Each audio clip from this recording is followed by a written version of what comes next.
हरिओम तत्सत मित्रों, पधारे। हम अपने इस अस्तित्व की बात कर रहे हैं। यह हमारा अस्तित्व, यदि हम ऐसे कहें कि अस्तित्व को कुछ भागों में बांट देते हैं, तब ये बात सत्य नहीं होगी, क्योंकि अस्तित्व का मतलब है जो है, होना। और वह एक ही रूप में, एक ही भाग में रह सकता है। अर्थात अस्तित्व को हम इस तरह से दो हिस्सों में बांटते हैं। प्रथम, जिसको हम परमात्मा कहते हैं, ईश्वर कहते हैं, भगवान कहते हैं, और दूसरा जो इसका हिस्सा है वह है परमात्मा का ही हिस्सा है। पहले भाग में परमात्मा ऊर्जा रूप है, शक्ति रूप है, एनर्जी रूप है, और यही परमात्मा, यही संपूर्ण अस्तित्व अपने दूसरे भाग में बदल जाता है। वह दूसरे भाग में जब बदल जाता है, अर्थात पदार्थ बन जाता है। पदार्थ बन जाता है अस्तित्व, ये उसका दूसरा भाग हो गया। परंतु जाने इस बात को, किस तरह से हमारा अस्तित्व पदार्थ रूप बन जाता है। अर्थात हमारे को जो दिखाई देता है वह है हमारा पदार्थ रूप। पदार्थ रूप ही हमको दिखाई देता है, चाहे वह जीवन हो या वह अजीव रूप भी हो, कुछ भी। जैसे पत्थर आदि है, उसको हम, उसमें जीवन नहीं है, और पेड़ पौधे, जीव जंतु, ये सभी इसमें हम जीवन कहते हैं, हलन चलन होती है। परंतु ये दोनों ही परमात्मा का जो ऊर्जा रूप है, अस्तित्व का जो ऊर्जा रूप है, उसका ही परिवर्तित रूप है। अर्थात मेरे कहने का मतलब यह है, अस्तित्व तो एक रूप है, तो हम इसको दो भागों में, इधर संसार में भी पदार्थ को भी, पदार्थ का विश्लेषण करते समय भी हम दो रूप में कर लेते हैं। एक विज्ञान कह दें इसको, पदार्थ का विज्ञान। पदार्थ का विज्ञान जो है वही है ऊर्जा रूप है, जो दृश्य नहीं है, दिखाई नहीं देता है। दूसरा, ऊर्जा का ही संगठित रूप पदार्थ है, जो हमको दिखाई देता है। संपूर्ण मानव इस एक ही रूप से परिचित है, वह है इसका पदार्थ रूप।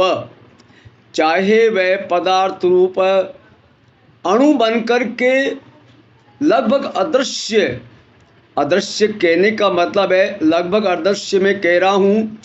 आजकल तो वैज्ञानिकों ने इसको देख लिया है।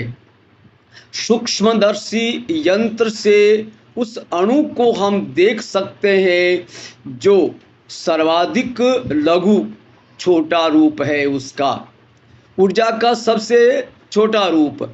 परंतु ये ऊर्जा का पहला रूप नहीं है सज्जनों। ऊर्जा का पहला रूप है शून्य, कुछ नहींपन, जिसको हम किसी भी दृष्टि से, कैसे भी सूक्ष्मदर्शी यंत्र से हम देख नहीं सकते।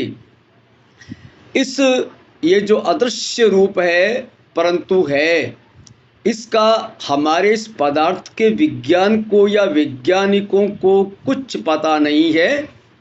अतः ये वैज्ञानिक एक मत होकर के मना कर देते हैं कि पदार्थ ही सब कुछ है, पदार्थ के पूर्व या कि पदार्थ के अलावा कुछ नहीं है।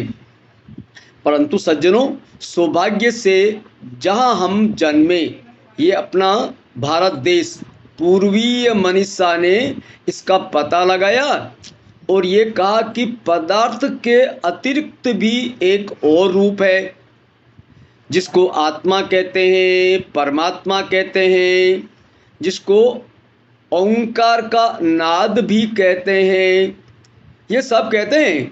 परंतु ये पदार्थ को मानने वाले वैज्ञानिक यह कह कर के नकार देते हैं कि हम उसको देख नहीं पाते हैं। परमात्मा के संबंध में भी ये वैज्ञानिक ऐसा ही कहते हैं कि जब तक हम परमात्मा को देख नहीं लेवे या कि हम अपने उसको विश्लेषण करने की टेबल पर न उतार लेवे, जब तक हम उसको कहीं बंद न कर देवे, तब तक हम ये मान ही नहीं सकते कि पदार्थ है। यदि हम वैज्ञानिकों की बात को मान जाते हैं तब एक प्रश्न निरुत्तर रह जाता है कि ये पदार्थ कहाँ से आया। तो भारतीय मनीषा, पूर्वीय मनीषा ने इसका पता लगाया।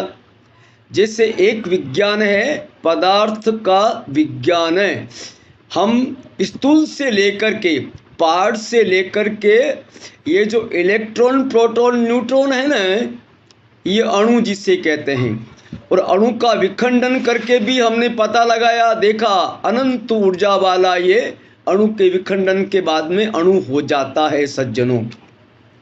अर्थात इसका अर्थ ये होता है जब ये भारतीय मनीषा या कि पूर्वीय मनीषा ये बात करती है कि पदार्थ से पूर्व भी कुछ है, तो सज्जनों इसको मैं दूसरा नाम दे देता हूँ, योग।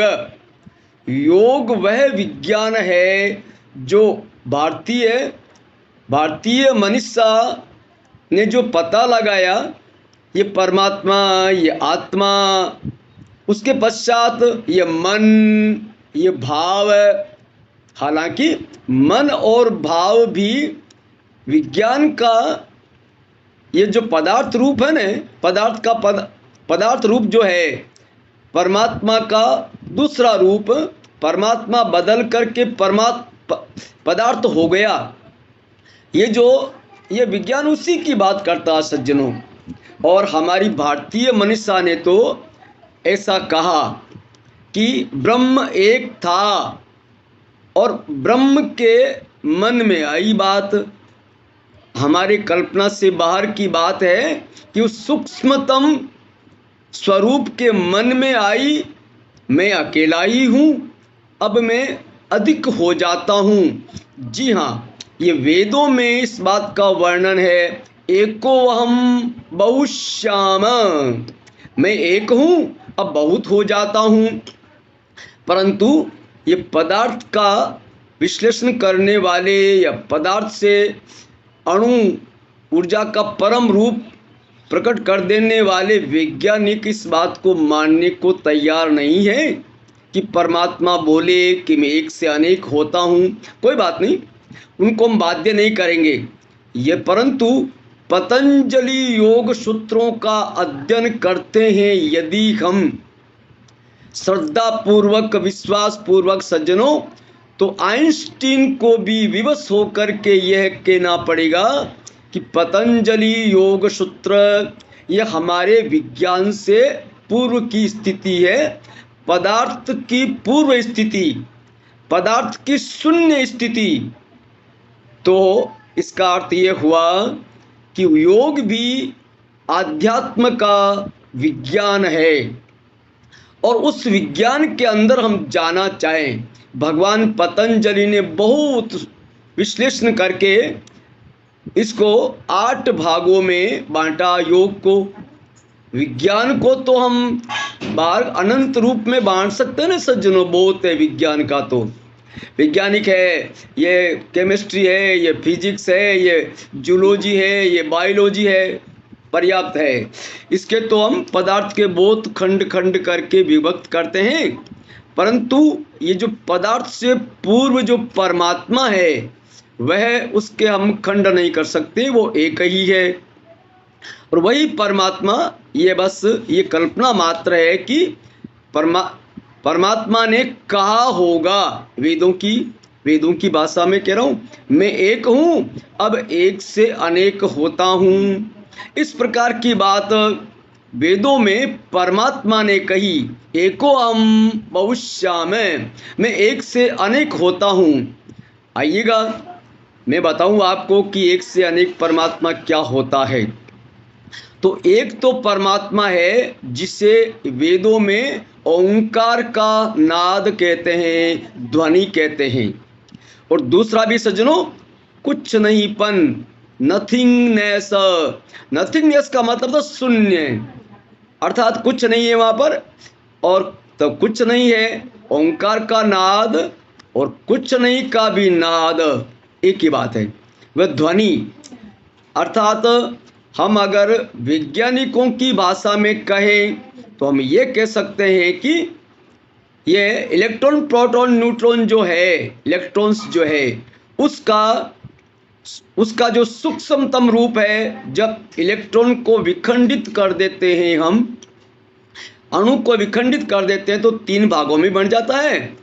वैज्ञानिक तो अभी भी कहते हैं कि 3 भागों में इलेक्ट्रॉन प्रोटॉन न्यूट्रॉन में बंटा हुआ ये जो पदार्थ है, इसको भी विखंडित किया जा सकता है, और अणु शक्ति से भी अनंत भारी, अनंत शक्तिशाली ऊर्जा का जन्म दिया जा सकता है।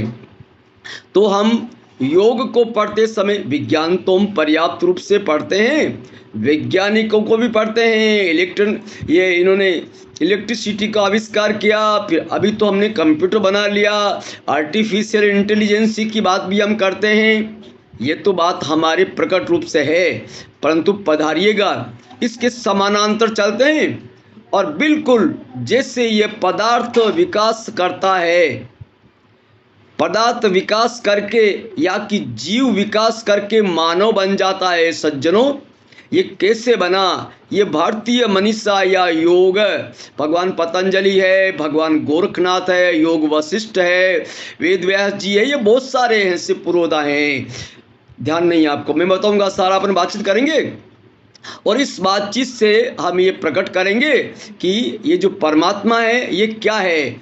और प्रकट करते समय मैं आपकी उन सब बातों का उत्तर, ये जो योग का विश्लेषण करने वाले जो सज्जन, जो योगी हैं, जो संत हैं, जो भक्त हैं, जो महात्मा हैं, जो महर्षि हैं, उनके कथन के अनुसार मैं अपना उत्तर दूंगा सज्जनों। और मैं आपसे पूर्व से बता देता हूँ, क्षमा चाहता हूँ आपसे कि उत्तर जो दूंगा वो तो मैं इन महर्षियों की भाषा, महर्षियों की वाणी है, वेदों की वाणी है, उससे दूंगा न। तो आप निश्चिंत रहिएगा, हम बैठ करके इसको सब खोलेंगे, देखेंगे कि ये आध्यात्म क्या है, परमात्मा क्या है, परमात्मा कैसे पदार्थ बना है, इस सब का हम योग में विश्लेषण करेंगे। परमात्मा हम सब की मदद करे, परमात्मा मेरी भी मदद करे कि मैं आपको कन्विंस कर सकूं कि योग क्या है। परमात्मा हमारी सबकी मदद करेंगे, और आपके जो प्रश्न होंगे किसी भी प्रकार के, उसका उत्तर देने का मैं यत्न करूंगा। जय हिंद।